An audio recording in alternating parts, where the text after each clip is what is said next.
Matilde Bassisson, Zé Miguel Jutsi, é um prazer muito grande estarmos aqui hoje.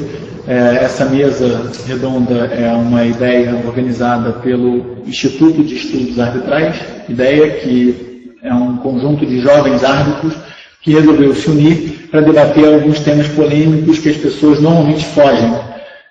E um desses grupos de trabalho foi entrevistar grandes nomes da arbitragem, que é o perfil da arbitragem, para a gente um pouco absorver, passar para os jovens árbitros um pouco da experiência, da vivência desses grandes nomes. E, portanto, só conseguiram arranjar os nomes que tiveram de buscar no nome segundo.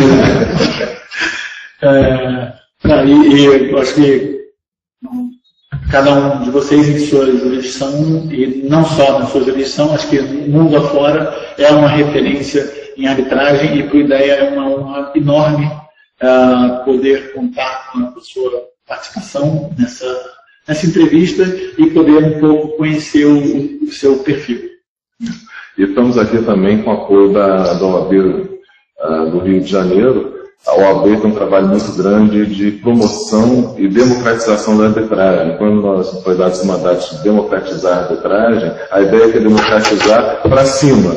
Quer dizer, fazer uma democratização, levar o conhecimento a todos, mas levar no maior nível possível. Não fazer um curso, como muitos dizem, fazer um curso básico. Nós fazemos um curso com grandes professores e incentivamos entrevistas de candidatos internacionais quando vêm ao Brasil, porque justamente as pessoas merecem o melhor possível. Para as pessoas não têm acesso ao melhor, elas aprendem e reagem e fazem um trabalho de mais alto nível. Esse é o nosso trabalho dentro do OAB, fazer a advocacia cada vez num nível maior. A presença de dois árbitros como senhores é uma grande honra para a gente, como poderia. São uns poucos árbitros internacionais com tamanho renome e que muitos dos orgulhos falam português, né? Que é a nossa grande flor do laço, mas grande pérola nossa. E mostra que a força da advocacia, também a força da língua, ter grandes pessoas, grandes atos dominando a portuguesa. Eu tenho dito que a língua portuguesa e a língua espanhola são línguas do sul, começaram do norte, mas o seu futuro não está no hemisfério norte, o seu futuro está no hemisfério sul, com a América Latina e com a África, sobretudo Angola e Moçambique. Portanto, nós, se ajudarmos um pouco, é uma grande honra para mim estar aqui, ajudarmos um pouco também a valorizar a língua comum, é muito agradável. E é realmente, se ter uma língua que premia mais, com todo o respeito que eu tenho pela minha mais bonita língua do mundo, ter estudado a língua portuguesa e falar português é uma prova de amor, porque é uma coisa que eu tenho, sobretudo ao Brasil. Preciso lhe poder aqui. Não, mas é muito paradigmático, porque, na verdade, vocês representam uma grande herança cultural que compartilhamos no Brasil. Né? Portugal, o grande colonizador, na verdade, fomos o mesmo país e tem uma cultura jurídica muito semelhante, como também a França. O francês sob influência do direito civil, comercial, hoje empresarial, né? E é interessante quando discutimos as questões culturais da arbitragem, dividimos o mundo em dois. O mundo anglo-saxão e o mundo europeu continental. E o Brasil é parte do mundo europeu continental em termos culturais, inclusive na arbitragem. Durante essa pequena hóspede, o português é o francês, traduzido em árabe. Existia um presidente do Brasil que dizia que o país que tem a maior fronteira com a França é o Brasil. Que eu estava Guiana. Mas pode nos ter esse.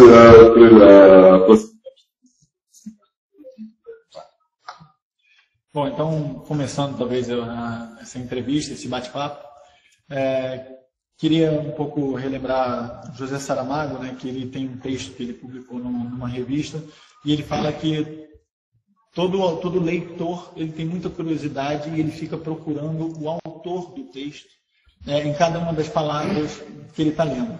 Quais são as experiências, o quanto daquele texto é autobiográfico e tudo. E acho que quase boa parte dos arbitralistas brasileiros eles têm, já ouviram muito falar seus nomes e um pouco da experiência, seja em palestras, seja em textos escritos. Aí eu gostaria, de repente, de dar um pontapé inicial pedindo que vocês se apresentassem quem é José Miguel Jutzi e quem é Mathieu de Boissesson e o quanto de cada um de vocês da experiência está no seu trabalho. Assim. Sou Mathieu de Boissesson, sou francês, muito obrigado pelo convite, porque é um prazer muito grande com vocês, como sempre, no Rio e no Brasil. E, bom, é um pouco difícil tentar dar a definição sou um advogado em Paris e um professor de direito também. E eu fui envolvido no campo de arbitragem há muito tempo, 20 anos, 25 anos. E isso, eu tento de escrever, continuar a escrever artigos, livros sobre este assunto, que é muito interessante. E por que gosto disso? Porque tem uma oportunidade na minha vida profissional encontrar muitas culturas diferentes, muitas pessoas, e entrar numa comunidade de amigos também. É um exemplo muito grande, nosso amigo José Miguel. Bom, no meu caso, eu cheguei mais tarde à arbitragem. E como sou mais velho, cheguei muito mais tarde à arbitragem. Em Portugal, a arbitragem começou a desenvolver-se só perto do final do século XX. Eu tive uma arbitragem em 1976, muito novo, mas depois tive 10 ou 15 anos sem que aparecesse nada. Mas realmente comecei-me a dedicar à arbitragem e como costuma dizer, a última paixão. E citando aqui um belíssimo romance francês, Le premier amour est toujours le dernier. E então, de facto, a arbitragem para mim transformou-se numa paixão.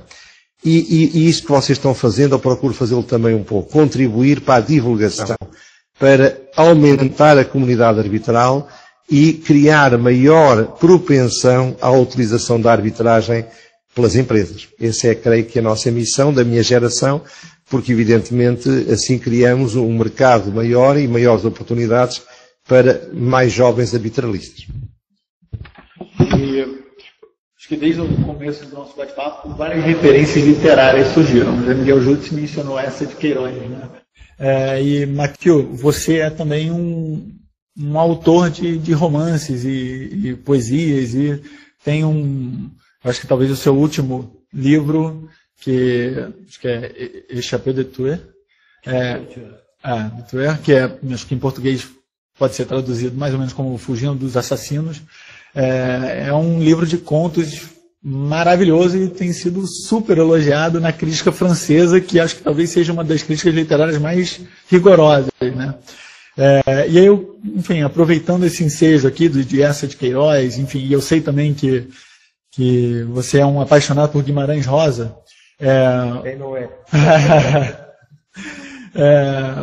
Quanto daqueles textos é você, enfim, quanto de você está naqueles textos, e aí, curiosidade minha, as experiências que você narra ali foram experiências vividas por você, como as 4 modelos do Fashion Week, ou a conversa com Keith Richards, enfim, e aí, aproveitando o ensejo, qual a importância da literatura como é que o Guimarães Rosa, como é que o Eça de Queiroz pode ajudar o jovem árbitro no seu trabalho, na sua arbitragem? Bom, antes de ser advogado, eu fui um professor de literatura em França, em Paris, e sempre adorei ler e ensinar também a literatura. E eu tentei continuar. Obviamente é um pouco difícil, porque temos muito trabalho como advogados, mas eu tentei escrever um pouco literatura às vezes. Para responder a sua pergunta, meus textos são inspirados pela experiência da vida pessoal, mas são ficções. Não posso dizer que eu falei pessoalmente como Keith Richards, não seria verdade. Ao mesmo tempo, acho, para responder a sua segunda pergunta, que é muito importante para os advogados jovens de ler livros, ler literatura e fazer coisas, não só literatura, mas coisas diferentes do livros de direito, porque temos uma concepção mais e mais técnica do direito hoje em dia. E acho que isso é um problema, é uma dificuldade, porque isso fecha o campo de interesses de muitos estudantes. E literatura não para se cultivar, é importante não para se cultivar ou ser uma pessoa cultivada que tem conhecências da literatura, por exemplo, mas porque o motivo essencial é porque a literatura é uma experiência da vida. Quando você, por exemplo, lê Fernando Pessoa, ou Saramago, ou Guimarães Rosa, por exemplo, um Grande Sertão Veredas, que é um livro difícil a ler, você tem uma experiência da vida que às vezes é difícil, porque é difícil de ler e entender um livro tão grande, tão complexo que um Grande Sertão Veredas, ou ler Proust, por exemplo, ou ler O Homem Sem Qualidade de Robert Musil. É difícil, mas muito fascinante para descobrir a vida. É uma maneira de realmente viver de um jeito mais intenso. Mas é importante também para os jovens de ir à praia, de fazer surf, praticar esportes, namorar, ir ao cinema. Tudo isso é muito importante para preparar a vida profissional e personal. E acho que não é contradição entre o fato de ler e de viver de uma maneira intensa e de se preparar a uma vida profissional. Eu poderia apenas dizer que estou de acordo. Estou, mas só para acrescentar 1 ou 2 pontos. Primeiro, eu acho que muito poucas vezes se diz o direito é uma ciência social. Faz parte de um universo de ciências onde estão também a sociologia, a economia, a história, a antropologia, a psicologia. E, portanto, para se perceber direito é preciso perceber a sociedade em que o direito é feito. Por outro lado, o direito é também, quanto a mim, uma ciência da língua.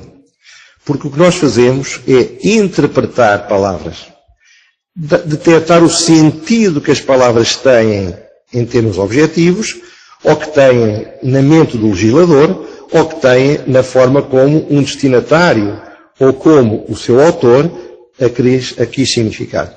Ora, não se pode ser um bom jurista sem ter uma visão da sociedade, e não se pode ter um bom jurista, ser um bom jurista sem dominar a língua. Eu digo aos meus jovens colegas que chegam ao escritório, leiam muito. O pouco inglês que eu sei, que me permite, apesar de tudo, trabalhar em arbitragens em inglês, resultou de ler e de ouvir também um pouco. Não foi a viver em países de língua inglesa. Portanto, a literatura, a cultura em geral, são instrumentos essenciais para a nossa formação, para o nosso prazer, mas também para sermos melhores juristas. E nessa medida, a convicção que tenho é que a linha que o Mathieu referiu é essencial e devemos fazer um esforço para não fazer dos jovens que começam a carreira de juristas autómatos hiperespecializados que sabem tudo sobre aquele aspecto, mas só sabendo isso não sabem, afinal, muita coisa. Tem atualmente uma tendência a um excesso de especialização que é muito vangloriado hoje em dia, mas vendo-se o currículo dos grandes áreas internacionais como senhores, na verdade, os senhores têm uma visão muito maior, uma experiência muito mais rica do que uma especialização, né? Não só profunda, mas também larga, em termos de vivenciar várias experiências. Então, com relação ao Dr. Mathieu, muito interessante olhar seu currículo pela carreira em literatura, ciência política, trabalho em governo muito novo e depois acabar migrando para a área de litigios internacionais depois de ter uma formação muito sólida, muito variada. Nós que tínhamos curiosidade de saber como o senhor migrou para essa área de litígios internacionais depois de passar por tantas experiências.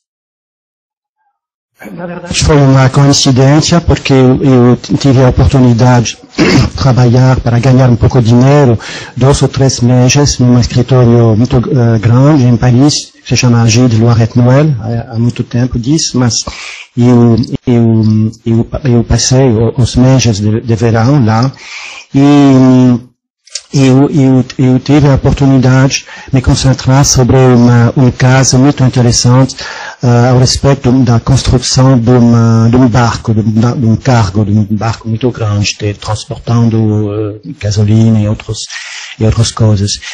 E achei que realmente isso foi para mim uma abertura sobre a vida, uma vida diferente e com mais aventuras, mais eventos que a vida do professor de literatura. E que, de um certo jeito, de certa maneira, isso não foi contraditório com a literatura. Por isso eu decidi estudar direito e virar advogado. Não sei se eu fiz bem, mas isso aconteceu. Doutor Júlio, a sua vida coincide com um momento importantíssimo e interessantíssimo de Portugal, nos 40 anos da Revolução dos Escravos, e foi basicamente nesse período que o senhor construiu sua carreira. E nós estamos filmando aqui em maio de 2014, há poucos dias completou o aniversário de 40 anos de 25 de abril, e fico muito feliz da repercussão que isso teve no Brasil, das análises profundas, tanto no Brasil quanto em Portugal. E como foi ser um advogado recém-formado, jovem, naquele momento histórico? É curioso que não foi ser advogado. Eu, quando acontece o 25 de Abril, era jovem professor universitário, dedicava-me a áreas que não tinham nada a ver, ou tinham muito pouco a ver com o direito, teoria geral do Estado, ciência política, sociologia política. Tinha pensado a minha carreira universitária toda à volta da teoria da representação política, portanto ia estudar a teoria da representação política no século XIX, no século XX e até ao final do século XX, onde se ia aproximar. E de facto eu era um homem ativo, não era, digamos, não estava ligado aos movimentos oposicionistas, e tinha uma visão, numa altura em que o 25 de Abril foi maravilhoso, o 26 de Abril não foi tão maravilhoso, porque começou a haver, como dizia o Trotsky dizia dizia-se que a revolução come os seus filhos, e ele dizia não, a revolução come os seus filhos bons, os filhos maus comem a revolução. E de facto eu tive problemas na faculdade, como muitos professores das mais variadas gerações, porque não estávamos inseridos numa linha marxista, e resolvi começar a fazer os estágios da advocacia. Portanto, a grande mudança da minha vida que o 25 de Abril deu foi ver realmente que a advocacia talvez fosse uma hipótese. Depois, tive uma lição de vida fantástica. Sem qualquer motivo, eu apoiei o Presidente da República, da altura, o General Spínola, que tinha um monóculo, e houve um golpe na Revolução, e o General Spínola foi afastado. E foram presos um conjunto de pessoas, por motivos políticos, entre os quais eu. E eu estive preso por razões políticas. E eu, que já era um apaixonado pela liberdade, passei a ser ainda mais, porque não há nada melhor do que ter sentido a falta de liberdade para lhe dar valor. Aliás, eu costumo dizer, é uma butade, mas com algum significado, que os jovens, em vez de irem fazer o serviço militar, deveriam ser presos, porque aprende-se muito na prisão. É uma grande escola de vida. E, portanto, aprendi muito na prisão. E, aliás, quando mais tarde vim a ser bastonário da Ordem dos Advogados, fiz uma homenagem que nunca mais se voltou a fazer, juntei no Forte Peniche, onde eram presos os presos políticos antes da Revolução, advogados que tinham defendido presos políticos antes da Revolução e advogados que tinham defendido presos políticos depois da Revolução. E fiz uma grande homenagem, presidida pelo Presidente da República, que também tinha defendido presos políticos antes da Revolução. E eu agora, quando vejo a tribuna que estive a ler há pouco sobre a homenagem que estão a prestar aos advogados brasileiros que lutaram contra a ditadura, eu digo, isso tem de ser ensinado. Porque não se é advogado sem coragem, não se é advogado se não se tiver uma paixão pela liberdade, não se pode ser independente se não estivermos dispostos a arriscar perder tudo. Como dizia o Pierre Lally, um dos papas da arbitragem que morreu recentemente, um árbitro tem de ter a coragem de decidir, sabendo que por causa disso pode nunca mais voltar a ser convidado para ser árbitro. Estas coisas aprendem-se lutando pela liberdade também. E, portanto, a minha vida foi muito marcada pelo 25 de Abril, um dia maravilhoso, com todos os defeitos. Ainda hoje eu digo, ainda bem que houve o 25 de Abril, porque nos trouxe a liberdade política e também por isso a liberdade económica e social. Foi um período de viragem, foi um período muito grande de viragem, que depois também aconteceu aqui no Brasil, depois de uma luta onde a Ordem dos Advogados a OAB esteve muito, muito envolvida, como sabem, muito melhor do que eu. Até, né,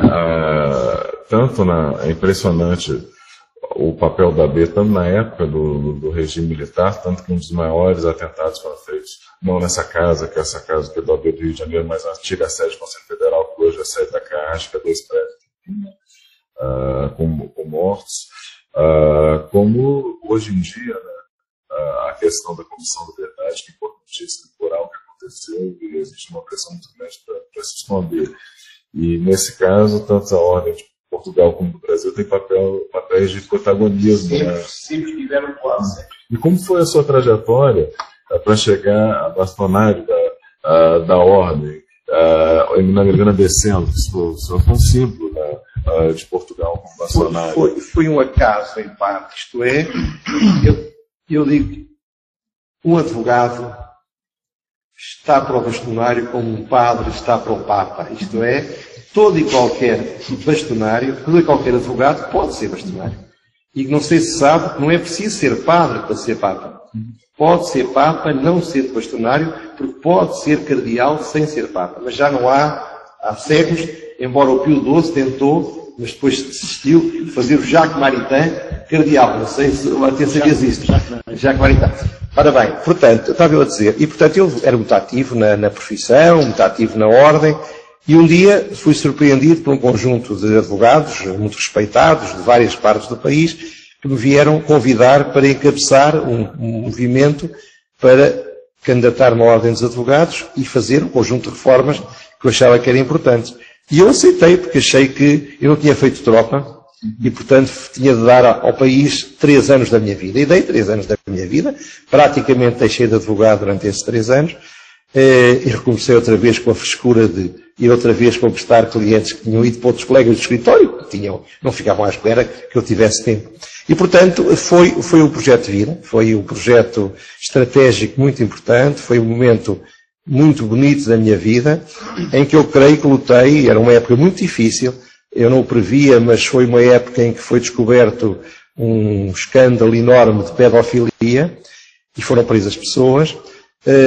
E eu, enfim, lutei pelo Estado de Direito e pelos direitos da defesa. Fui muito criticado, cheguei a ser insultado na rua, porque naquela altura fizeram uma sondagem e 90% das pessoas queriam a pena de morte ou que se cortassem partes várias do corpo, não aos pedófilos, mas àqueles que ninguém sabia se eram culpados ou não. Houve uma grande evolução no direito constitucional português por causa desse movimento que a Ordem dos Advogados encabeçou e que tornou mais difícil a prisão preventiva, que assegurou melhores direitos à defesa. Isso é importante não para as pessoas que são arguidos, são réus e que têm grandes advogados, é importante para aqueles que não têm grandes advogados, é importante para os pequenos advogados que não têm a força na sociedade que têm os grandes escritórios, mas que fazem uma luta diária pelo Estado de Direito. E, portanto, foi um momento da minha vida em que eu tive muito orgulho.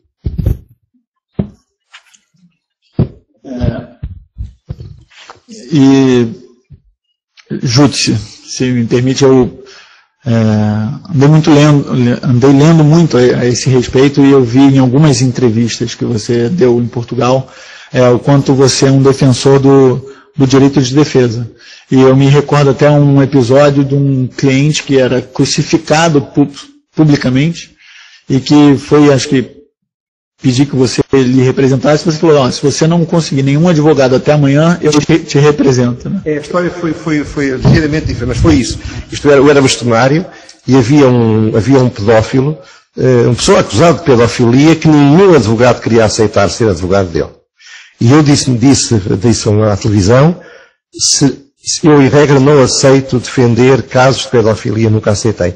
Mas se nenhum advogado português aceitar, o bastonário vai ser advogado desse senhor. E então houve um advogado que aceitou e que me escreveu a seguir a agradecer, dizendo que eu lhe tinha dado coragem para aceitar defender essa pessoa. Porque a nossa ética, como todos sabemos, é que não há ninguém que não mereça e não tenha de ser defendido.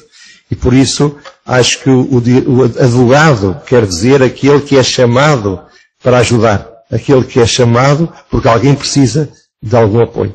E essa é a nossa ética e é também o nosso DNA. E eu diria também que é a nossa estética. Júdice, na época que o senhor foi bastonário da Ordem dos Advogados de Portugal, como que o senhor trabalhou na divulgação da arbitragem, na divulgação da arbitragem em Portugal? O que você, olhando hoje para trás, o que você talvez tivesse feito diferente? Uma excelente pergunta. Teria feito muito mais. Como eu disse, eu não estava muito ativo na arbitragem.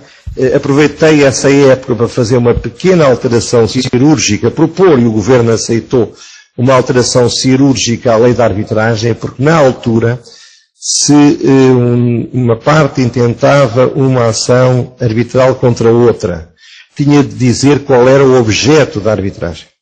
Se a outra parte discordasse do objeto da arbitragem, havia um processo judicial que podia chegar até à relação para decidir o objeto da arbitragem. E a arbitragem não podia funcionar assim, porque na arbitragem, como em tudo o que é litígio, uma parte quer que ande depressa e a outra, em regra, quer que ande devagar.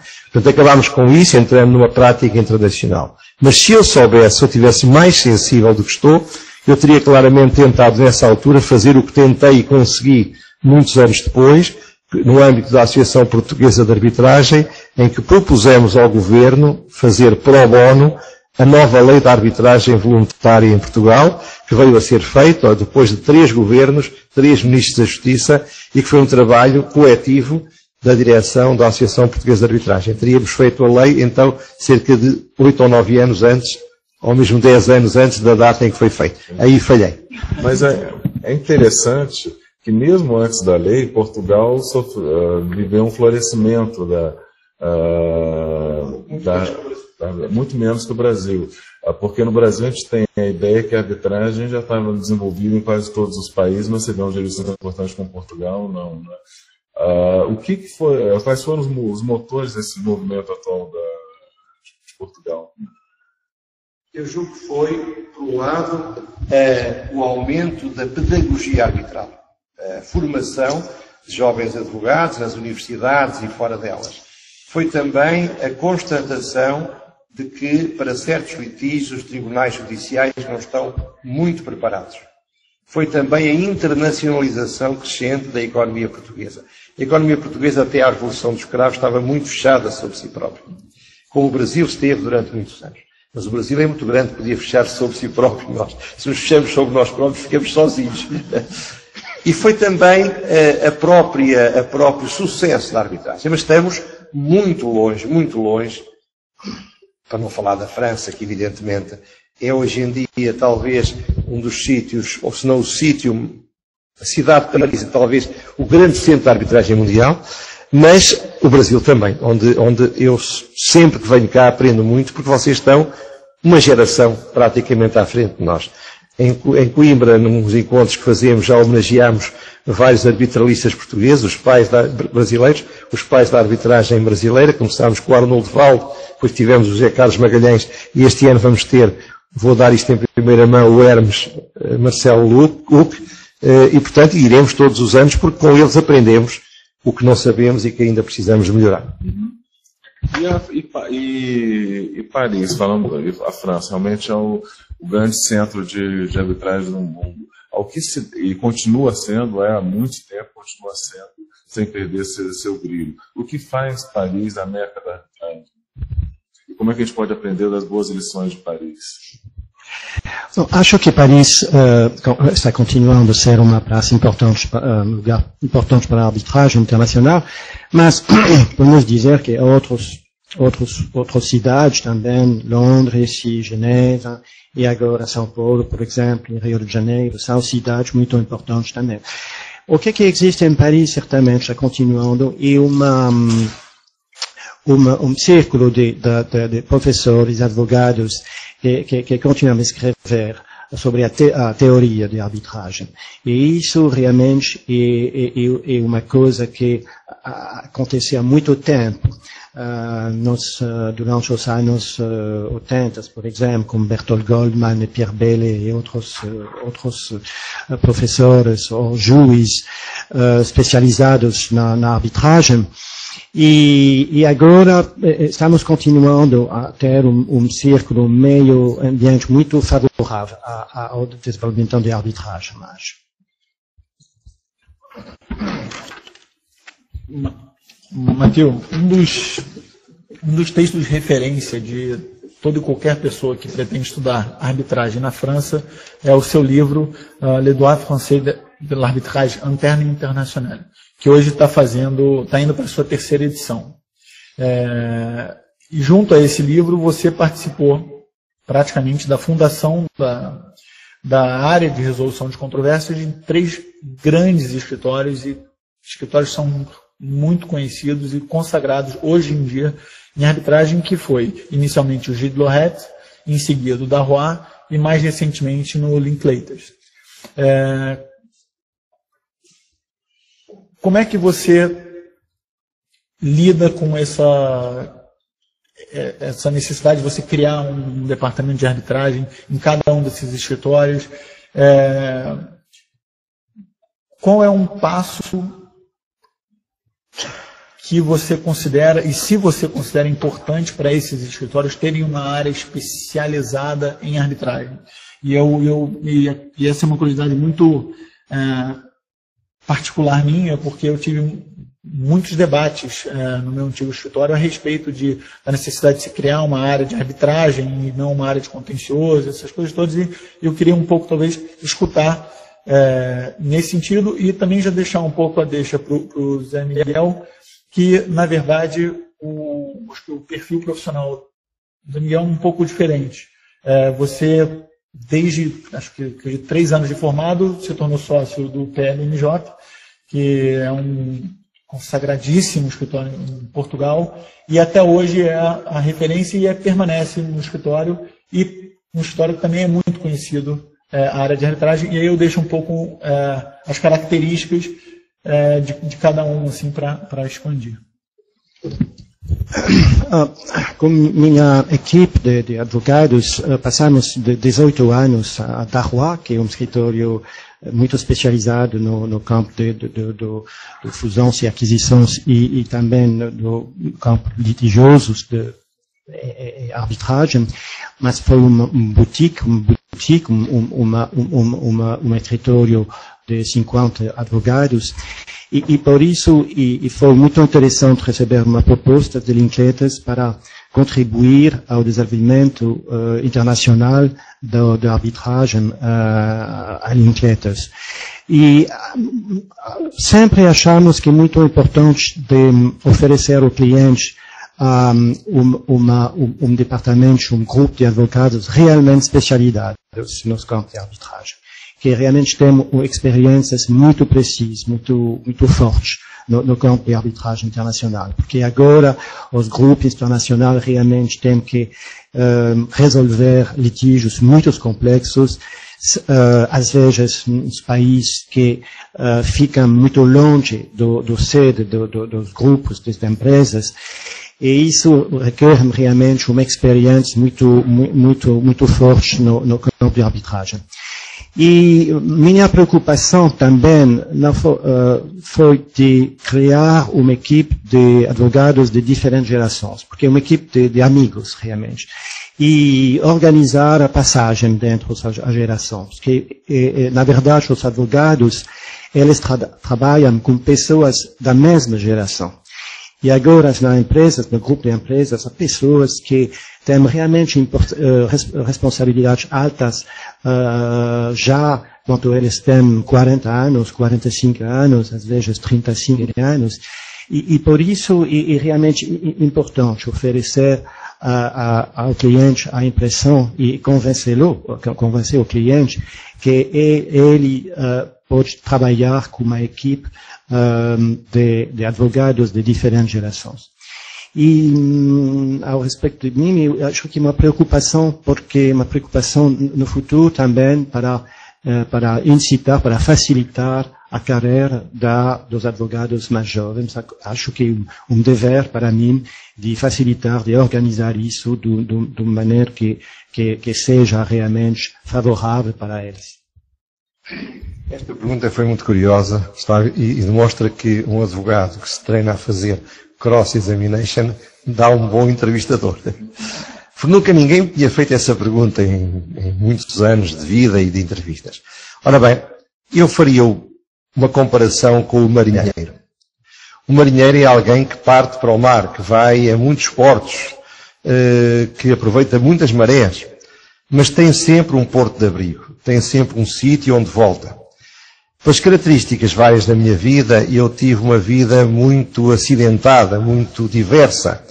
Para falar apenas da vida profissional, eu administrei empresas de comunicação social, eu fui comentador muitos anos em jornais de temas políticos e outros, eu fiz um pequeno grupo hoteleiro familiar, que depois passei ao meu filho, eu fui pastorar e eu fiz muita coisa na vida que não eram as coisas, estive ligeiramente na política, mas nunca em cargos eletivos, e portanto eu nunca fiz muitas coisas ao longo da minha vida.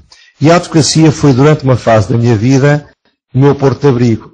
Era a minha liberdade, era a minha independência. Eu podia fazer isso tudo porque o porto onde eu podia regressar sempre era a advocacia e onde, aliás, nunca deixei de estar. Com o tempo, também aconteceu que eu fui variando muito na advocacia. Eu, quando cheguei ao meu escritório, era o 4º advogado. Por isso é que o nome é PLMJ, eu sou o J. Hoje em dia, um infelizmente já morreu, o outro reformou-se e somos 2. O L e o J são os que continuam a advogar. E ao longo da vida fiz tudo, como é normal nos pequenos escritórios. Fiz direito fiscal, direito tributário, como vocês dizem, fiz direito criminal, fiz direito de trabalho, fiz direito da construção, direito do ambiente, direito da concorrência, direito financeiro, direito do mercado de capitais, eu fiz tudo. Portanto, a minha profissão de advogado foi muito variada. Até que, depois de ter deixado de ser bastonário, portanto há 10 anos, tive uma opção estratégica, vou-me dedicar à arbitragem, que já estava a fazer algumas, e decidi fazê-lo no mercado internacional, sobretudo. O que é feito porquê? Porque é uma nova juventude. É recomeçar de novo, é atirar para um mercado muito difícil, onde há excepcionais praticantes, com mais 20 ou 30 anos, em alguns casos, do que eu de experiência, onde a maior parte das arbitragens não são em português. Portanto, sou obrigado a trabalhar em uma língua que não é a minha língua materna, onde muitas vezes é preciso trabalhar em mais do que uma língua ao mesmo tempo, não é? Porque há arbitragens bilíngues. E depois também porque, evidentemente, senti que devia concentrar-me numa atividade única. Portanto, hoje em dia, eu diria que 90% do meu tempo profissional é arbitragem. Portanto, isso será, digamos, o meu último amor, aquele que eu espero levar até afastar-me da vida profissional. E, portanto, realmente nunca tive a tentação de sair, tive alguns convites muito generosos, mas também é muito difícil quando o seu nome está no nome da sociedade. São, no fundo, todos eles são praticamente meus filhos. A maior parte dos meus sócios começaram como estagiários comigo. E, portanto, eu sinto-me muito feliz com eles e também muito responsabilizado por toda aquela gente. E como o senhor, qual o conselho que o senhor daria para um jovem advogado querendo trabalhar em arbitragem? Porque essa situação de Portugal, de certa forma, é similar ao Brasil, devido às devidas proporções, né? É uma área nova que vai se desenvolvendo. Como um novo estagiário um dia se tornará seu sócio de arbitragem? Olha, o primeiro conselho foi o conselho que me deu o meu velho sócio, António Maria Pereira, quando eu comecei a trabalhar com ele. Disse, Primeira regra para ser bom advogado: ter saúde. Porque é uma profissão tão violenta, tão esgotante, que exige tanto de nós, que se não tivermos saúde não aguentamos. Segunda regra, já mais jurídica, é humildade profissional. Isto é, não achar que se sabe tudo. O tribunal e a arbitragem é o mundo das surpresas. Você veja que, quando se está a fazer um filme, se a cena, se o take não saiu bem, pode-se fazer uma outra vez. Se você está negociando um contrato, e eu negociei muito, fiz muitas fusões e aquisições, você pode no dia seguinte dizer: estive pensando melhor e agora já não estou de acordo com esta proposta que fiz. Mas no tribunal ou na arbitragem, o que você diz é como ao teatro, é logo visto pelo público. Mas eu diria que ainda é pior que o teatro, ou melhor, mais fascinante, é um happening. Porque você está numa audiência, está numas vistas, como dizem os espanhóis, e de repente uma testemunha diz algo que você nunca pensou que ela fosse dizer, nem sabia que ela tinha de dizer, se podia dizer isso, que obriga a mudar a sua estratégia naquele instante. Portanto, humildade.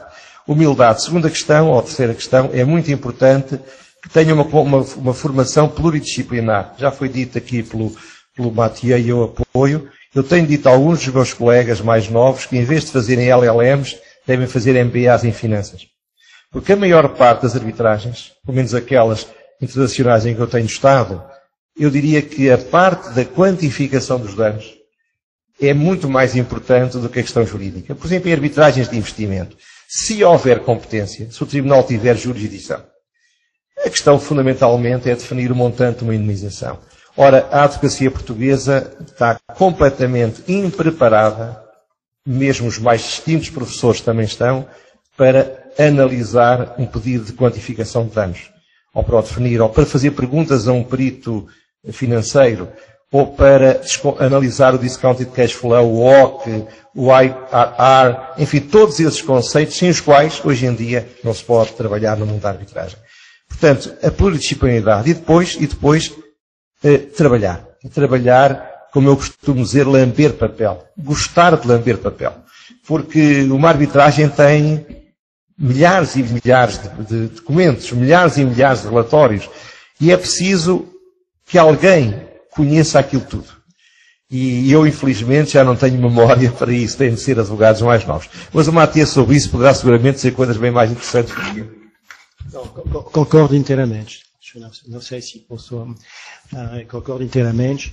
E acho de novo que é muito importante também que os advogados passam um pouco de tempo, sem começar com a arbitragem, porque é importante ter uma cultura jurídica e uma experiência como advogado normal, antes de realmente de entrar no mundo de arbitragem, para ter uma experiência básica do trabalho jurídico no escritório. Eu acho que é muito importante isso, e ter uma boa conhecimento, uma boa formação também do direito de obrigações, por exemplo, porque encontramos muitos advogados jovens que têm muitos diplomas, que eles passaram muitos exames em vários campos, tudo isso de uma maneira muito brilhante, mas descobrimos que no assunto de direito de obrigações ou outras matérias essenciais, existe uma falta de formação, que é muito estranho isso. Acho que é muito importante ter isso, de compreender, entender isso, porque o direito de obrigações vai realmente ter um papel muito importante depois na atividade de arbitragem. Tanto o Sr. Matias como o Sr. Juste levantaram a importância de se trabalhar em diversos países, trabalhar fora. E algo que se vê muito forte, tanto nos profissionais da França quanto nos profissionais portugueses, é o trabalho relacionado à África, que o Brasil tem um potencial e não explora. Como os senhores veem a África? Seria o futuro parte do futuro da arbitragem internacional? Como é que o advogado brasileiro pode se posicionar? Bom, a África costuma-se dizer que é o último continente que tem condições para um crescimento muito grande.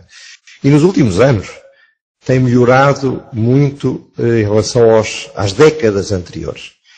São territórios muito difíceis para trabalhar profissionalmente. Eu tenho estado envolvido, quer como árbitro, quer como advogado, em assuntos africanos, sobretudo em países de língua portuguesa e de língua francesa. E é de facto difícil, mas é uma aposta inequívoca para os advogados de línguas latinas. A África, não estou a desvalorizar a África de língua inglesa, mas as potencialidades de trabalho para arbitralistas ou para advogados que se dediquem à arbitragem em países como Angola, como Moçambique, como países da África negra de língua francesa, onde a influência francesa é fortíssima, a legislação é praticamente a francesa. Eu tive uma arbitragem, ainda está em curso, na OADA, que é uma cópia praticamente das regras da CCI, ou no Norte da África, onde evidentemente o francês continua a ser uma língua decisiva. Acho que o Brasil tem todas as condições, porque, por um lado, porque há uma compreensível tendência que, por exemplo, nas arbitragens do Banco Mundial são muito faladas, para que haja mais gente do Hemisfério Sul nas grandes arbitragens internacionais. É uma estratégia que o Brasil deve seguir. O Brasil é um país cada vez mais, é uma grande potência mundial. Vai ser, segundo alguns estudos, em 2050, muito provavelmente o terceiro ou a quarta maior potência mundial. Pode não ser. Os brasileiros vêm de Portugal, portanto, há muita probabilidade de se cometerem erros. Mas se não houver grandes erros, creio que poderão chegar aí. O Brasil tem uma solidariedade de antiga potência colonizada, embora há muito tempo, com o Sul, com o Hemisfério Sul. O Brasil hoje em dia tem grandes empresas a trabalhar, designadamente em Angola e Moçambique, as grandes construtoras, as grandes mineradoras, e de facto já há advogados brasileiros a investirem nesses mercados, sobretudo em Angola, mas claramente que o Brasil tem muito a dizer para Angola e para Moçambique e para outros países. O que o Brasil está a tentar fazer na Guiné-Bissau, por exemplo, a tentativa de criar um Estado de Direito, é um grande momento da afirmação internacional do Brasil como uma potência liderante. Tenho uma lembrança muito boa da primeira vez que eu trabalhei como árbitro na África, em Camerún, com meu amigo Bernard Anotiot, e como um árbitro também de Camerún muito charmoso, muito inteligente. E Bernard Anotiot e eu viajamos juntos para Yaoundé, e Bernard comeu muito lá durante o voo, bons pratos lá do voo, e eu tinha tomado, em lugar de tomar uma pílula, um remédio, cada semana contra a febre amarela, amarela, sim, eu tinha tomado 5 pílulas ao mesmo dia. E quando cheguei lá, fui completamente destruído.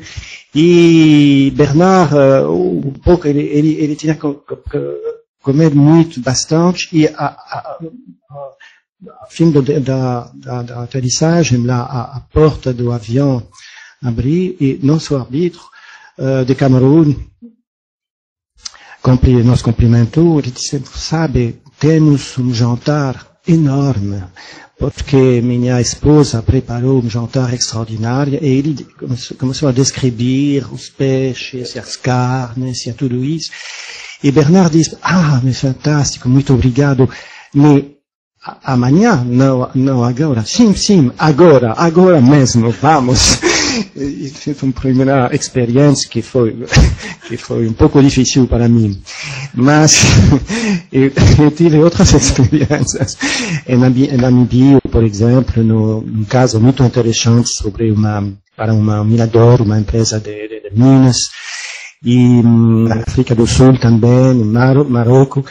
Eu acho que realmente é um continente extraordinário, a África, onde agora, hoje em dia, a arbitragem está se desenvolvendo, especialmente, está vendo, especialmente e também nos casos entre estados e investidores privados. Então, realmente é um continente de futuro para a arbitragem.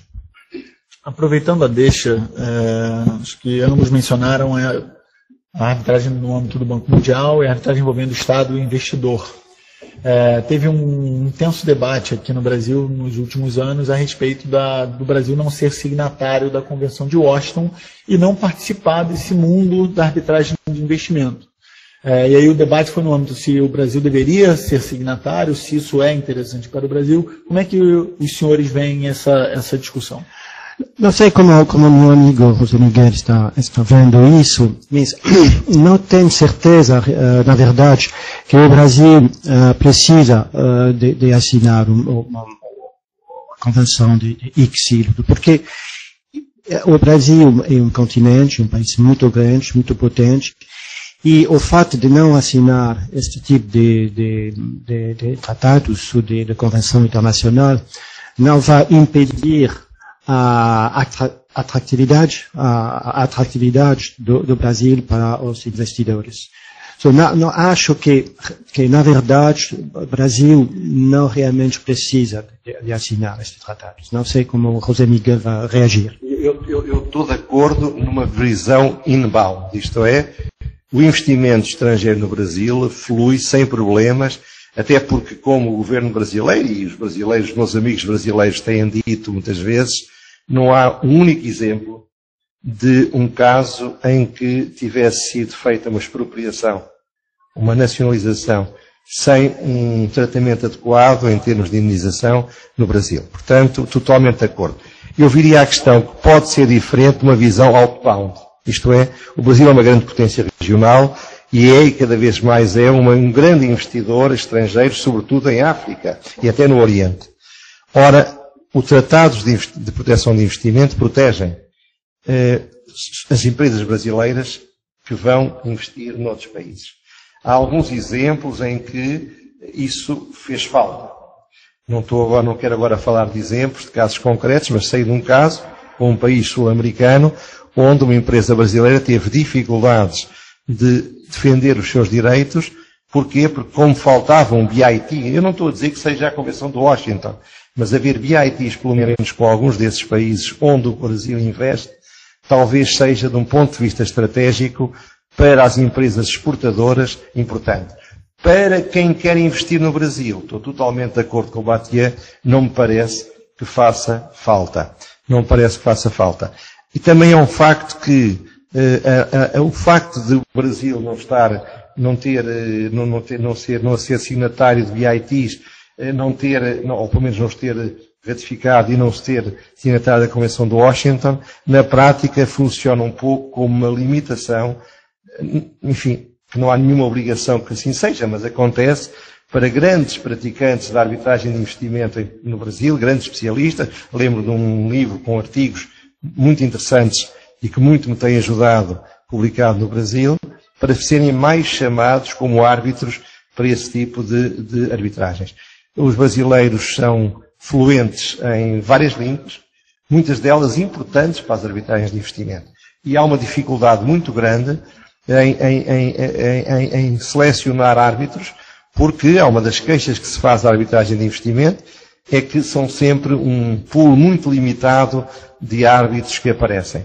O esforço do Banco Mundial e da UNCITRAL, por exemplo, da Corte Permanente de Haia, tem sido no sentido de trazer novos árbitros à arbitragem de investimento. Já beneficiei disso, já fui convidado para presidir um tribunal arbitral, precisamente dentro dessa filosofia, não de ir buscar advogados novos, mas de novos advogados, que não estavam no setor. E, portanto, diria que não é prioritário, mas pode ser que as Petrobras e as Val do Rio Doce, as Odebrecht, todas essas empresas que exportam, e as pequenas e médias empresas que também exportam, tivessem alguma vantagem nessa matéria. Mas aí é muito difícil dar conselhos não sendo brasileiro. Até, às vezes, não foi só um caso, nós já tivemos alguns outros exemplos de que empresas brasileiras poderiam ter se beneficiado desses instrumentos. Eu lembro de um caso com o nosso, aqui com um país vizinho.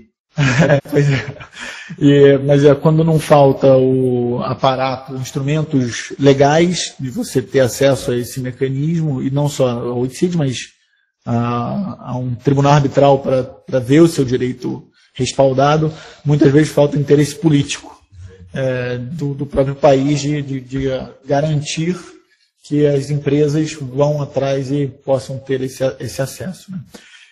Você mencionou esse pool limitado de árbitros, e esse é um tema também que é muito recorrente em arbitragem, e não apenas em arbitragem de investimento. E aqui eu trago um pouco da sua experiência como presidente do Centro de Arbitragem de Lisboa.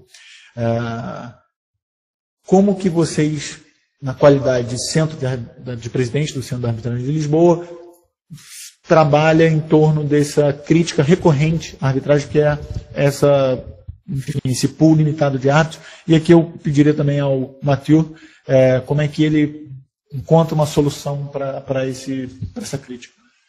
Eu posso dar rapidamente a experiência. Eu sou presidente do Centro de Arbitragem em Lisboa desde setembro, porque o presidente foi para Ministro das Relações Exteriores e enfim, pediram-me, eu não era meu sócio, eu não pude dizer que não.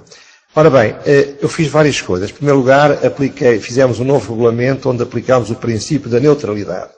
E o princípio da neutralidade diz basicamente o seguinte: sempre que eu tiver de nomear um árbitro presidente e uma das partes não for portuguesa, a menos que as partes me digam ambas que querem um árbitro português, eu não nomearei um árbitro português.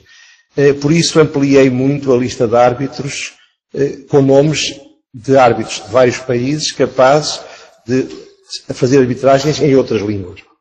Segunda regra: quando tenho de nomear árbitros para arbitragens de pequeno valor, de mais pequeno valor, eu nomeio sempre jovens árbitros. Isto é, tenho muita alegria porque já nomeei alguns portugueses, neste caso, que nunca tinham feito uma arbitragem como árbitros e começam a fazê-las com 30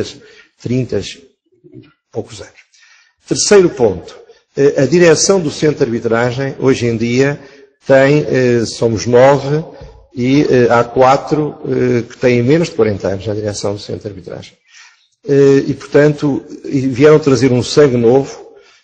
São excelentes advogados, excelentes pessoas com muita experiência já, e vieram ajudar imenso ao desenvolvimento do centro. São 3 medidas que eu penso que vão na direção certa.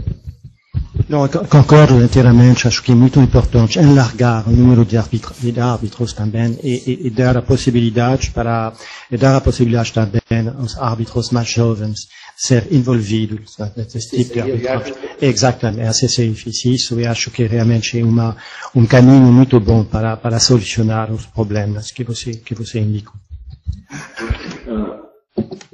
Quando os senhores têm grande experiência aqui em arbitragens do Brasil, então os senhores viveram o desenvolvimento da arbitragem do Brasil. Se pudesse relatar um pouco o cenário quando os senhores começaram a trabalhar com a arbitragem do Brasil comparado com o cenário agora, o que mudou, o que evoluiu?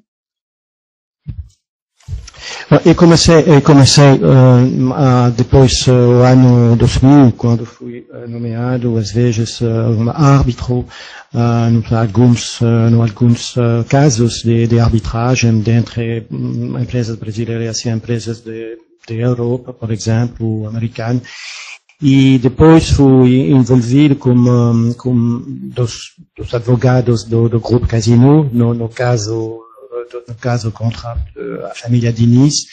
Isso foi um caso muito interessante que acabou depois 3 anos e meio. Eu passei muito tempo lá no Brasil, em São Paulo, Rio de Janeiro, com outros advogados de Casino, inclusive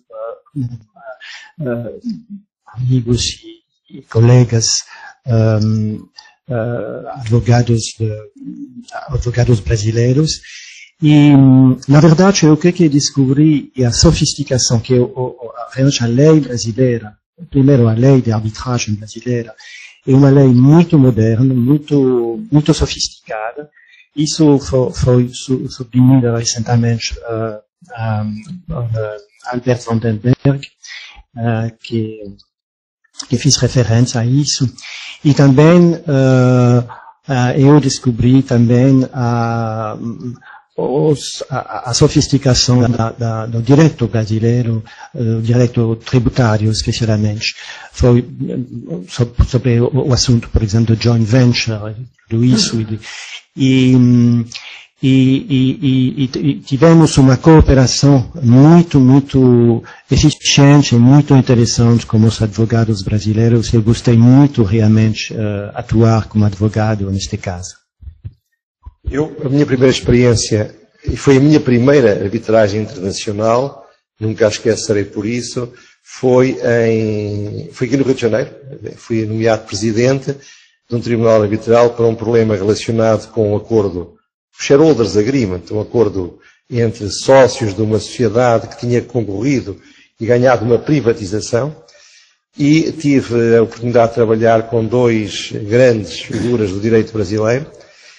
E depois tive bastantes outras experiências e 2 ou 3 notas que eu gostaria de realçar porque é de justiça. Primeiro, nunca encontrei, em termos médios, árbitros tão independentes como aqui no Brasil. É impressionante. Eu tive uma vez uma arbitragem, onde eu até vou usar os nomes deles, porque é uma grande elogio, que é bem merecido, com 2 grandes figuras, o José Carlos Magalhães e o Fábio Nos Deu. E também há uma história engraçadíssima, o jantar em casa do Fábio Nos Deu, foi uma das coisas divertidas da minha vida, porque a arbitragem também tem esse lado muito interessante. Mas eu era o presidente do tribunal, e quando estava a debater com eles a boa decisão, eu tinha de pensar para saber quem tinha nomeado cada um deles. É uma experiência impressionante. A segunda experiência, a qualidade da advocacia brasileira. A qualidade no sentido da parte que eu mais valorizo como árbitro e que muitas vezes no meu país é pouco valorizado, que é a advocacia no sentido de trabalhar os factos, interrogar as testemunhas sobre os factos. Os factos são muito mais importantes do que nós muitas vezes pensamos. E tive a ocasião de trabalhar com advogados de vários escritórios brasileiros e a recordação que de todos tenho é muito, muito boa. Terceira nota que eu acho que também é importante realçar, mas apenas para concordar. De facto, o direito brasileiro com o qual eu tenho tido a ocasião de tratar é um direito que corresponde às melhores práticas internacionais e, portanto, é relativamente fácil, mesmo para um estrangeiro, entrar no direito e, com a ajuda, evidentemente, do trabalho dos advogados das partes, porque, evidentemente, isto é um processo de partes, fazer uma sentença que não nos envergonhe. E com relação às diferenças, senhores que têm experiência em diversas jurisdições, nos seus próprios países, África e Brasil, quais são as peculiaridades de um processo arbitral no Brasil comparado com o processo arbitral na Europa?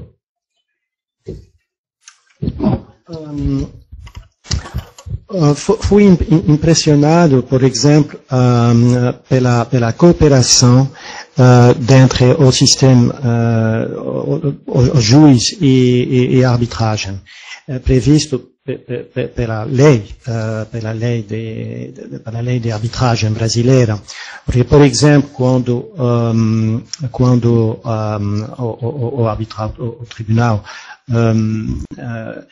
ele toma uma decisão administrativa, uma ordem, tudo isso pode ser realmente aplicado como o apoio do juiz imediatamente, de uma maneira que é muito eficiente.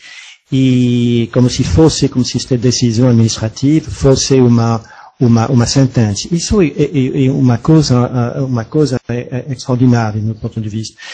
Fui interessado também pela uma diferença entre o sistema brasileiro e o sistema francês da concepção da arbitragem, porque o sede de arbitragem tem um papel bem mais importante lá no Brasil que em França, por exemplo, em Suíça.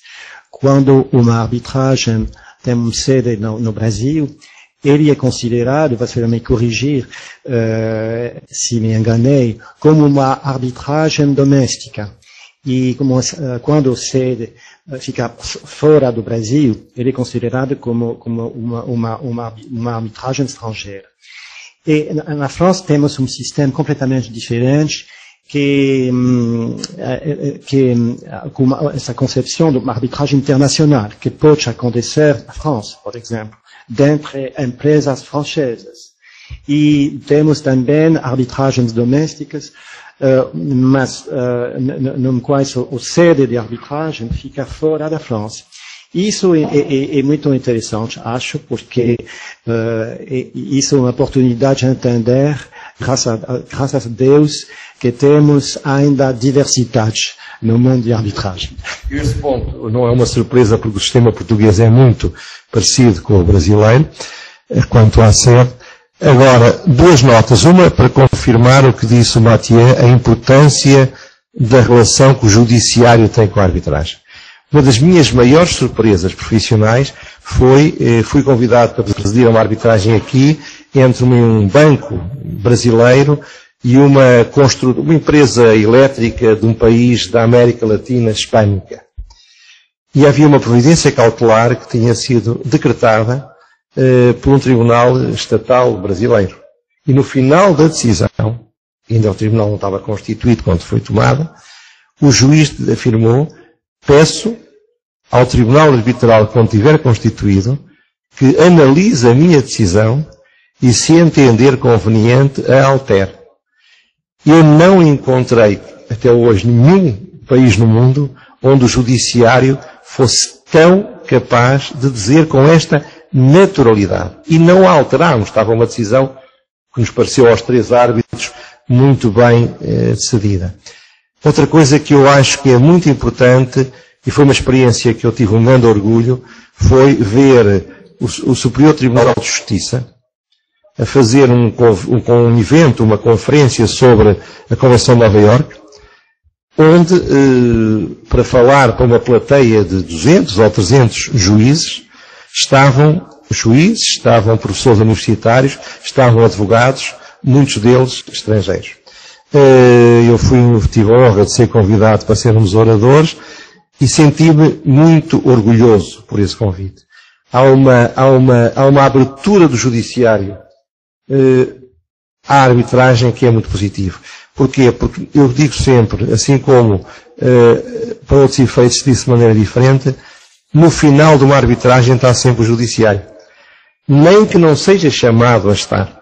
Muitas sentenças arbitrais são cumpridas porque a parte condenada sabe que, se não for cumprida, poderá ser objeto de execução por um tribunal judicial.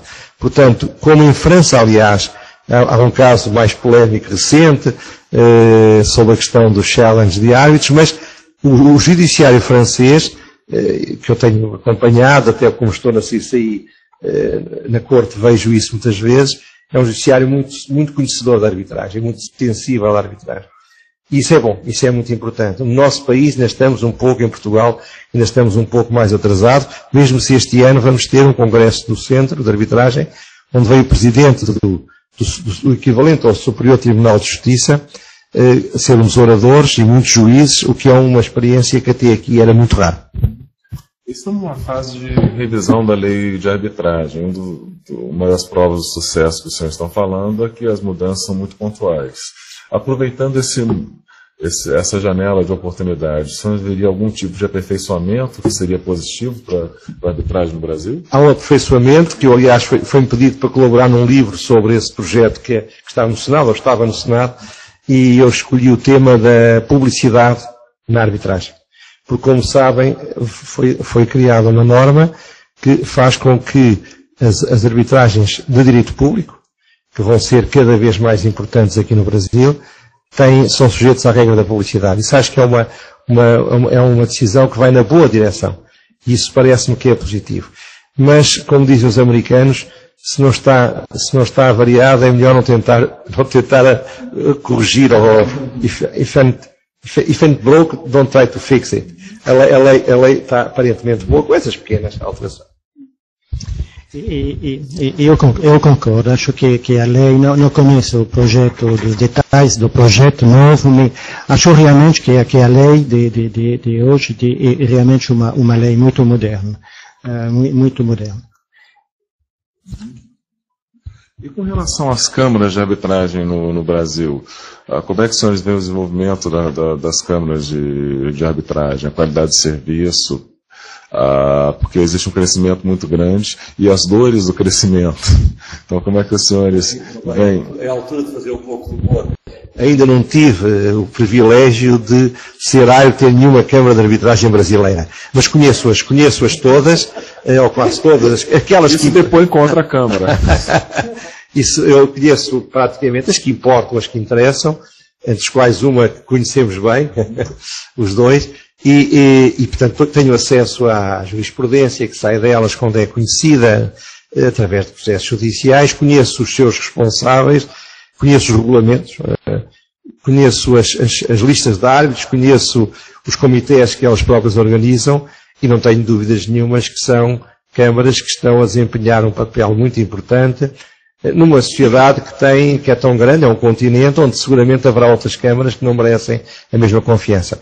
Eu acho que é tão importante como escolher a sede da arbitragem por as razões que têm a ver com o facto de ser interno ou não ser, mas para além disso, por causa de um certo controle que os tribunais locais podem ter sobre o processo, como é escolher uma boa Câmara para colocar a arbitragem. Isso é essencial e, enfim, acho que o Brasil está muito à frente. Eu hoje venho assinar um protocolo entre a Câmara Portuguesa e uma Câmara aqui no Rio de Janeiro, que o Joaquim foi secretário-geral durante...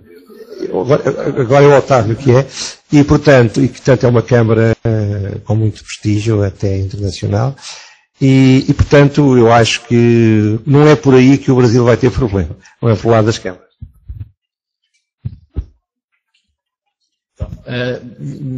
Zé Miguel, se eu puder aproveitar um pouco o debate de instituições de arbitragem, o senhor é court member, membro da Corte de Arbitragem da CCI, também presidente da Câmara de Arbitragem de Lisboa. E o Mathilde Bossesson, ele foi, também já teve uma participação importante dentro da CCI e recentemente foi nomeado ou reconhecido como um mediador pela CPR e recebeu, enfim, elogios e tudo mais. E aí eu pergunto um pouco quais os desafios que cada uma dessas funções te apresentam. E, Mathieu, nesse debate, como o senhor vê o encaixar da mediação dentro do processo arbitral?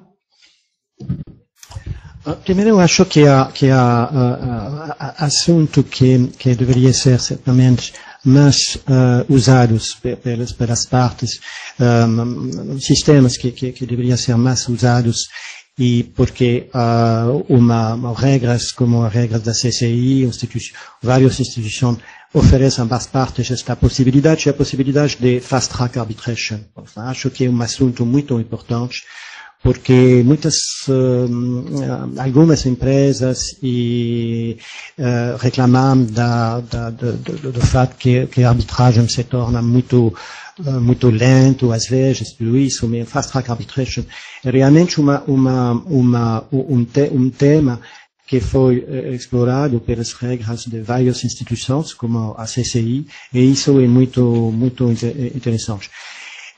Por responder à sua pergunta, agora, acho que as empresas devem fazer esforços, e os advogados também, para escolher o melhor meio de resolver litígios, por exemplo, mediação ou conciliação, mini-trial, arbitragem, tudo isso, para evitar desvantagens de um procedimento pesado demais que pode ser resolvido de uma maneira um pouco mais leve que uma arbitragem, por exemplo. Isso parce que os instrumentos existem já e às vezes existe um pouco de confusão nas empresas ou nos escritórios de advogados sobre tudo isso, e tudo isso merece ser esclarecido um pouco mais, e para oferecer às empresas a possibilidade realmente de escolher de uma maneira mais precisa o melhor caminho para resolver os litígios. Eu só acrescentaria que a CCI é, de facto, como todos sabemos, o centro líder a nível mundial de arbitragens, é aquele que todos procuram, de certa forma, copiar, e tem, de facto, uma função impressionante, que muitas vezes não é valorizada ou não é conhecida, que é o controle de qualidade que faz às sentenças. Isto é, a análise das sentenças feitas pelo secretariado e sempre por 3 membros da Corte, exceto naqueles casos que vão ao plenário, ajuda muito digamos, à própria formação dos árbitros, porque muitos árbitros que fazem arbitragens estão a começar, têm menos experiência, e esse controle é muito interessante. Eu tenho participado em alguns desses comitês restritos, nos comitês de língua portuguesa, mas também outros que têm outras línguas.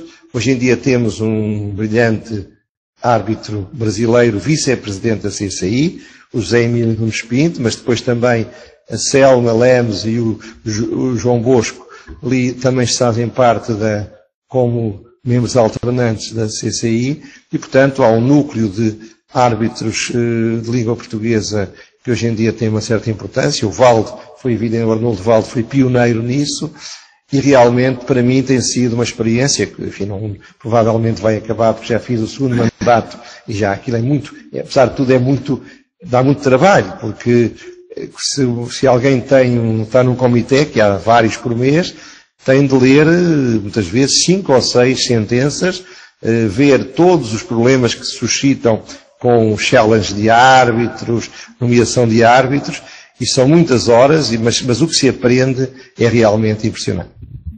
Um ponto levantado pelo senhor, que é um dos pontos talvez mais controversos aqui no Brasil, que geram mais questões, que é a situação do conflito, né? Como lidar com a criação do conflito de interesse quando existe um clube seleto de árbitros ainda, porque a arbitragem é relativamente nova no Brasil. Há muitas críticas que no mundo inteiro há um clube seleto de árbitros, acho que no Brasil mais ainda, inexoravelmente pela juventude da arbitragem no Brasil, e os escritórios de advocacia são muito grandes. Como lidar com uma situação dessa? O ato é muito maior do que a minha, até porque está na arbitragem há mais anos e tem trabalhado nos escritórios muito maiores do que o meu. Depende do tamanho do escritório, obviamente. Obviamente, num escritório muito grande, como Linklater, por exemplo, e há um processo de controle de situações de conflito de interesses que se torna muito importante, especialmente para essa nomeação como árbitro. É difícil ser nomeado árbitro num escritório muito grande. Mas as partes, as empresas são mais sensíveis de problemas, e realmente é uma questão muito sensível, muito importante. E até mesmo num escritório mais limitado em tamanho, como por exemplo da Roi, também esta questão é uma questão sensível. Só para dizer que realmente, muitas vezes os próprios escritórios não ficam muito contentes quando um sócio é escolhido para uma arbitragem, porque isso vai criar algumas dificuldades em aceitar novos mandatos para áreas que são muito mais rentáveis. Ao contrário do que se pensa, os árbitros são bem remunerados, mas não são, se trabalharem no escritório, em termos económicos, não é um grande negócio, entre aspas, ser árbitro. Agora, é um grande fascínio e é uma matéria muito interessante.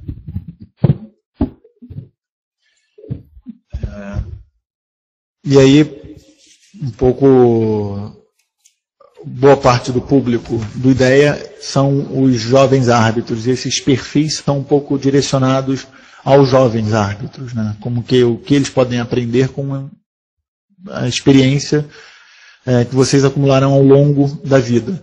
E aí eu pergunto, qual sugestão e recomendação vocês dariam a esses profissionais jovens para se tornarem um potencial árbitro, para começarem a atuar como árbitro em arbitragens? 3 ou 4 ideias. Uma delas, eu acho que a experiência da advocacy é muito importante para fazer um bom árbitro, portanto, passar pela advocacy na arbitragem é importante. Segundo, aumentar a formação em matérias financeiras e contábeis, eu acho que isso é realmente importante. Escolherem algumas indústrias onde possam aprofundar um pouco o conhecimento da indústria. Porquê? Porque a arbitragem dá cada vez mais importante essa experiência industrial, porque senão dá muito mais trabalho. Eu tive uma arbitragem aqui no Brasil, em tudo o que estava em discussão, tinha a ver com cavitação de motores diesel. E eu nem sabia o que era cavitação, e nunca tinha visto um motor diesel. Tive de trabalhar muito para perceber do que estava a tratar, tive excelentes advogados dos dois lados, eram 2 grandes escritórios, um que você conhece muito bem, Tozini e o outro lá Foz, portanto 2 grandes escritórios de grande qualidade, com advogados magníficos, e que têm uma ligação com o Linklater, exatamente, e portanto, de facto, ajudaram-nos muito. Agora, seria outra linha que eu acharia em relação à indústria. E depois, de facto, é muito importante também a relação com as pessoas. Isto é, a escolha de árbitros é uma atividade que tem a ver com alguns objetivos que eu chamaria científicos, mas também tem algo de uma arte. E é muito mais provável que se possa escolher um jovem arbitralista para árbitro numa arbitragem que seja, talvez até não tão complexa para começar, se for conhecido. Porque nós advogados somos escolhidos pelos clientes. Nós árbitros somos escolhidos pelos nossos concorrentes, pelos advogados.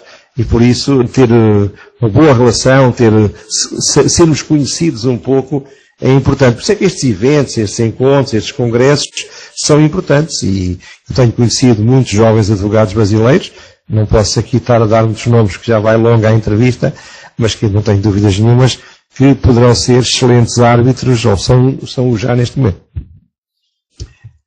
Sim, concordo plenamente e também aprender a manter um interesse a várias culturas.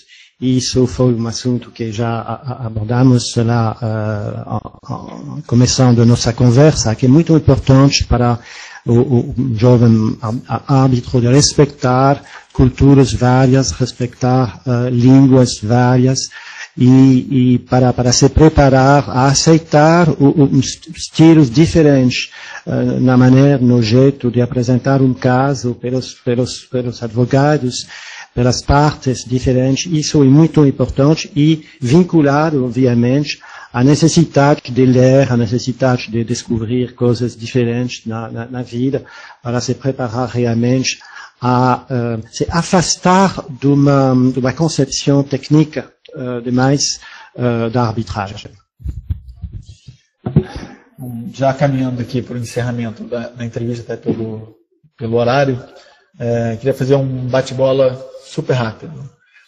Júdice, criador de uma boate no subsolo do Quinta das Lágrimas, que é um hotel maravilhoso que eu tive a oportunidade de conhecer no ano passado, se não me engano, até a sede de um evento de arbitragem anual realizado em Coimbra. Quais os próximos passos? Os próximos passos é tentar continuar a fazer viver esta minha paixão de final de vida profissional, a arbitragem, e procurar, evidentemente, contribuir para que Portugal possa ser gradualmente um país considerado como sede de arbitragem e para que os práticos da arbitragem portuguesa, do meu escritório, mas de todos os outros, possam cada vez mais ter um nome internacional. Ronaldo Fenômeno ou Cristiano Ronaldo? Ambos os Ronaldos, é um nome bem fazejo. Se você quiser ter um filho futebolista, chame-lhe Ronaldo. Matheus, autor de dos principais textos, referências de arbitragem na França. Até autor de um romance elogiadíssimo também em Paris. Quais os próximos passos? Bom, espero publicar a terceira edição. Às vezes meus amigos dizem que isso é uma brincadeira, mas não é brincadeira, vamos conseguir no ano que vem, espero. E espero também continuar a escrever literatura, um pouco também, e espero ter a oportunidade de vir no Brasil também para talvez ensinar a arbitragem. Eu gostaria muito de dar mais conferências, mas exatamente, eu farei minha casa brasileira. E Ayrton Senna ou Alan Prost? Ayrton Senna. Uma última pergunta, quais vocês consideram que pode ser o próximo desafio da arbitragem no Brasil? Eu acho sinceramente que são as arbitragens de direito público. Vai haver cada vez mais concessões de serviço público, parcerias público-privadas, muitas entidades regulatórias prevêem normas arbitrais, a litigiosidade vai aumentar, muitas obras resultam destes investimentos relacionados com a Copa e depois com as Olimpíadas vão gerar litígios. A arbitragem de direito público, onde os países anglo-saxónicos não têm a distinção, aí a França, Portugal, Espanha são países que têm alguma experiência nesta matéria e, portanto, eu acho que será o grande desafio que vai abrir em Portugal, por exemplo, hoje em dia, por valor, as arbitragens de direito público são muito mais importantes do que as arbitragens de direito privado. Sim, concordo também e acho que o Brasil vamos ter uma jurisprudência de arbitragem extraordinária durante os próximos 20 anos por causa deste desenvolvimento da arbitragem. Vamos ter uma literatura brasileira sobre a arbitragem que será certamente considerada como muito importante, mais importante no mundo. Acho que é um desafio para o Brasil de continuar também a trocar ideias com os países amigos do Brasil, e Portugal, Espanha, França, e estabelecer cooperações internacionais. E porque acho que, obviamente, o Brasil será exatamente como a França foi durante os anos 70, um lugar, talvez o lugar mais importante do mundo para o desenvolvimento e a história mundial de arbitragem. Queria agradecer a ambos, professores renomadíssimos, pessoas com experiência de vida imensa. O Brasil vai chegar a cumprir isso com potencial se souber ouvir os ensinamentos de pessoas como os senhores. Então, eu queria agradecer em nome da OAB, em nome de todos os que virão esse vídeo. Muito obrigado e até a próxima. Obrigado.